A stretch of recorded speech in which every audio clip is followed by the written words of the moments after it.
पंढरपूरचा विठोबा हे तुकारामांचे आराध्य दैवत होते. तुकारामांना वारकरी जगद्गुरू म्हणून ओळखतात. वारकरी संप्रदायातील प्रवचन कीर्तनाच्या शेवटी पुंडलिक वरदे हारी विठ्ठल श्री ज्ञानदेव तुकाराम पंढरीनाथ महाराज की जय, जगद्गुरू तुकाराम महाराज की जय असा जयघोष करतात. जगद्गुरू तुकाराम लोककवी होते. जे का रंजले गांजले त्यासी म्हणे जो आपुले, तोची साधू ओळखावा देव तेथेची जाणावा.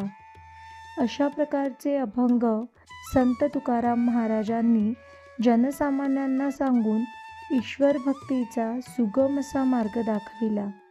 वारकरी संप्रदायाची एक अखंड परंपरा त्यांनी निर्माण केली.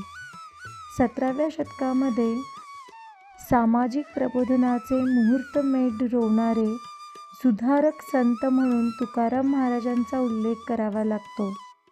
तुकाराम महाराज वास्तववादी, निर्भीड आणि वेळप्रसंगी समाजातील दांभिकपणावर रोखठोक शब्दांत प्रहार करणारे संत होते.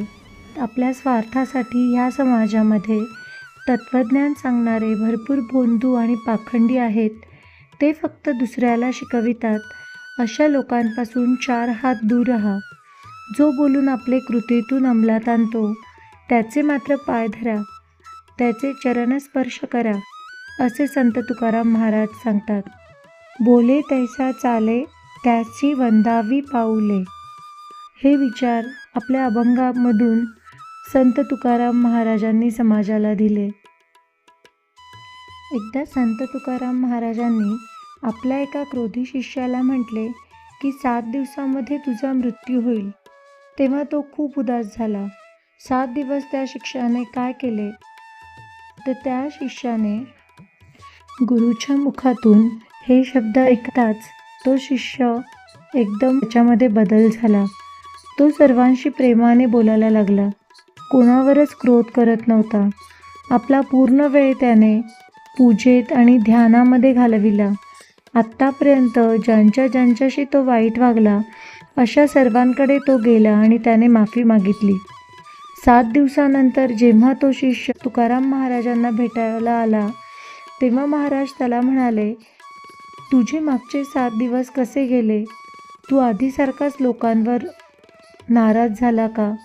त्यांना अपशब्द बोलला का? की एखाद्यावर रागवला? त्यावर शिष्य म्हणाला की बिलकुल नाही.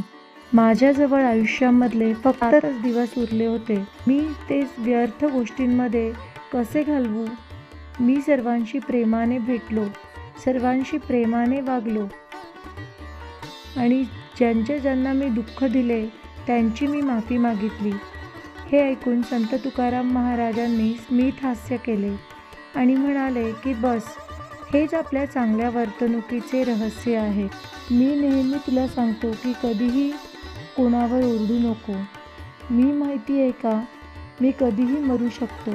यामुळे मी प्रत्येकाला प्रेमाने, सौजन्याने वागवतो. हेच माझ्या चांगल्या व्यवहाराचं रहस्य.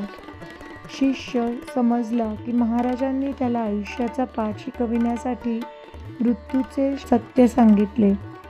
बहुतांशी व्यक्ती अशा असतात की ज्या एखाद्या व्यसनाची शिकार होतात. त्यांना वाटते की अमुक दिवशी आपण हे व्यसन सोडू, पण असे ते करू शकत नाही.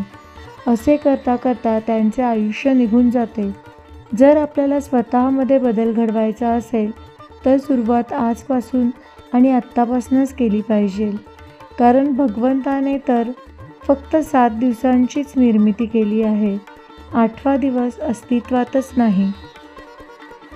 जय जय राम कृष्ण हरी. मग त्या शिष्याला जीवन हे किती अनमोल आहे हे कळले.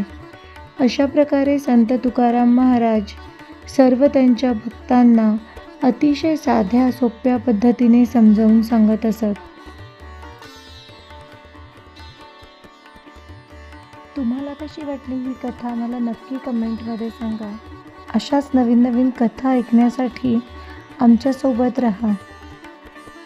जर तुम्हाला ही कथा आवडली असेल तर लाईक, शेअर आणि सबस्क्राईब नक्की करा. धन्यवाद.